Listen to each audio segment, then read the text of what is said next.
Get ready for an eye-opening video as we explore moments when regular folks turned the tables on law enforcement. Without further ado, let's get right into it. In Case 1. In the scenario, Officer Peterson approached an individual, inquiring whether they were responsible for filming in the lobby. Despite the individual's refusal to engage in conversation, Officer Peterson persisted with further questioning. The exchange included phrases like, "Are you the one in the lobby?" and "I prefer not to answer," to which the officer responded, "You must provide a few answers." Despite the officer's insistence, the individual maintained their right not to answer and inquired about the officer's identity.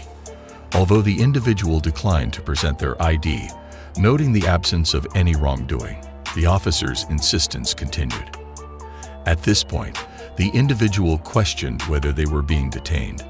During the encounter, the man questioned the officer's actions, seeking clarification with phrases like, "Why is that?" and "Can I get your name and badge number?" When the officer identified Peterson, the man insisted on knowing his badge number. The conversation revealed the officer's identification as 10. The man then challenged his detention, asking the purpose and whether it was due to a crime. The officer mentioned fulfillment in farm law, as they sought to understand the situation. The man, however, asserted his rights, stating that detention requires a valid reason. He also requested to speak to the officer's supervisor, leading to the revelation that the officer was a sergeant. The exchange continued with discussions on detention and supervisory communication.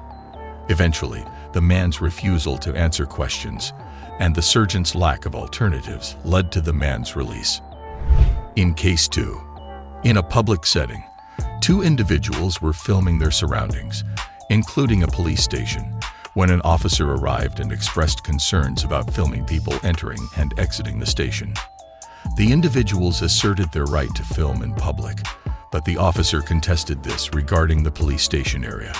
The officer explained that people released from jail have privacy rights, to which one person countered that filming from a public place negated this. The individuals cited their First Amendment rights, leading to a conversation about security and privacy concerns. As discomfort grew, the officer redirected the conversation, asking if they were filming for personal use, but they declined to answer. The officer accused them of antagonizing people, and when the individuals requested his name and badge number, he initially refused but later complied. The officer mentioned that their presence was upsetting people, though he indicated his personal indifference to their activity. The individuals acknowledged that people's feelings weren't their concern. The discussion continued about causing discomfort, with the officer suggesting that they might be antagonizing others. The individuals expressed that their actions were within their rights as they were in a public space. They pointed out that the officer was the only one seemingly provoking conflict. The officer's status as a public servant was raised, and they asserted their right to disengage from the conversation. The individuals informed the officer that he was dismissed and asked for his name and badge number, which he initially declined to provide but later disclosed. The conversation concluded with the individuals asserting their awareness of their rights.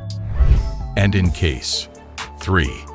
In this case, a man was pulled over by a sheriff's deputy who requested his license, registration, and proof of insurance.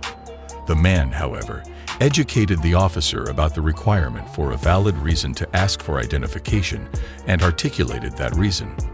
The officer initiated the stop, asking for the man's identification and mentioning his own. The man questioned the necessity of providing his identification before understanding the reason for the stop. The officer responded by suggesting identification would help in case the man fled. The man, asserting his constitutional knowledge, emphasized the need for a reason to request identification and expressed that he owned the property nearby. The man also revealed his awareness that the officer had been following him without cause. The officer explained that the stop was prompted by the man's multiple turns, to which the man reacted with disbelief. He requested the supervisor, continued explaining the law to the officer, and eventually wished him a good night. The man expressed his understanding that the stop lacked reasonable suspicion and questioned the officer's rationale for the stop.